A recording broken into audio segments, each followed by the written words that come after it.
மத்தவங்க என்ன நினைப்பாங்க? அப்படிதான் வாழ்ந்துகிட்டு இருக்காங்க. பொண்டாட்டியில ஆரம்பிச்சு, ரிலேட்டிவ்ஸ்ல ஆரம்பிச்சு, அவங்க நம்மள பத்தி நல்லதா பேசினா, வானத்திலிருந்து 100 தேவதைங்க குதிச்சு வந்து வரப்போறாங்களா? இல்ல அவங்க நம்மள பத்தி கெட்டதா சொன்னா, வட சட்டியில போட்டு டைரக்டர், நடிகர் அண்ட் ஸ்டோரி ரைட்டர்னு பல திறமைகளை கொண்டவர் தான் செல்வராகவன். இவரும் அவருடைய மனைவி கீதாஞ்சலியும் பிரிய போறதா ஒரு நியூஸ் வெளியாக இருக்கு. அந்த விஷயம் தான் இப்ப பேசும் பொருளா இருக்கு. இயக்குனர் கஸ்தூரி ராஜாவுடைய மூத்த மகன் தான் செல்வராகவன். இவரு நடிகை சோனியா அகர்வாலை முதல் திருமணம் செய்தாரு. ஆனா அவருடைய திருமணம் சில வருடங்களே முடிவுக்கு வந்தது. இதை தொடர்ந்து தான் இயக்குனரும் தயாரிப்பாளருமான கீதாஞ்சலியை இரண்டாவது திருமணம் செய்துக்கிட்டாரு. இன்றில தான் கீதாஞ்சலி செல்வராகவன் கூட எடுத்துக்கிட்ட போட்டோஸ் அண்ட் செல்வராகவனுடைய போட்டோஸ் எல்லாத்தையுமே டெலிட் பண்ணிருக்காங்க. இந்த விஷயம் தான் பலருக்குமே அதிர்ச்சி கொடுத்திருக்கு.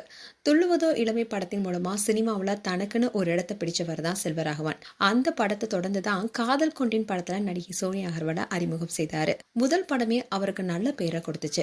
அந்த படத்தை தொடர்ந்து 7G rainbow colony and Puduppettai போன்ற அடுத்தடுத்த வெற்றி படங்கள்ல சோனியா அகர்வால் அவங்களுடைய சிறப்பான நடிப்பை வெளிப்படுத்திருப்பாங்க.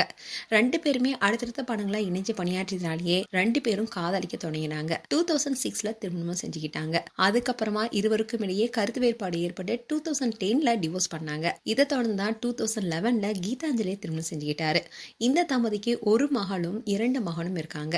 இந்நிலையில் தான் இயக்குனரும் தயாரிப்பாளருமான கீதாஞ்சலி இன்ஸ்டாகிராம் பேஜ்ல இருந்து செல்வராகவனுடைய போட்டோஸ் எல்லாத்தையுமே டெலிட் பண்ணிருக்காங்க. இதனால ரெண்டு பேருமே விவாகரத்து பெற்று பிரிந்து வாழ முடிவு செய்திருப்பதாகவும் சோஷியல் மீடியால செய்தி கசிச்சிட்டு வருது. ரீசெண்டா எடுத்த போட்டோஸை கூட அவங்க டெலிட் பண்ணிருக்காங்க.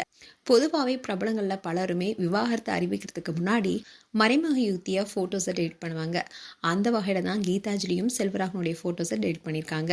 இதனால தான் ஃபேன்ஸும் பல கேள்விகளை கேட்டுட்டு வராங்க. அண்ட் இயக்குனர் செல்வராகவனும் சில மாதங்களுக்கு முன்னாடியே அவருடைய ட்விட்டர் பேஜ்ல தனியாக தான் வந்தோம், தனியாக தான் போவோம், நடுவுல என்ன துணை வேண்டி கிடக்குது, துணை என்பது காணல் நீர், நெருங்க நெருங்க தூரம் ஓடும் என பதிவிட்டிருந்தாரு.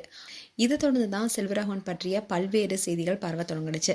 அதுக்கு முற்றுப்புள்ளி வைக்கிற வகையில தான் செல்வராகவன் தன்னுடைய மனைவியோட எடுத்த போட்டோவை ஷேர் பண்ணியிருந்தாரு. இப்போ கீதாஞ்சலி செல்வராகவனுடைய போட்டோஸ் எல்லாத்தையுமே டெலிட் பண்ணியிருக்காங்க.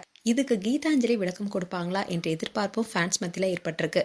மேலும் செல்வராகவன் கீதாஞ்சலி குறித்து உங்களுடைய கருத்துக்களை கமெண்ட் செக்ஷன் சொல்லுங்க. இது போன்ற வீடியோஸை பார்க்க நியூஸ் தமிழ் கெட்ஸ்னா சப்ஸ்கிரைப் பண்ணுங்க. மறக்காம நோட்டிஃபிகேஷன் பட்டனை கிளிக் பண்ணுங்க.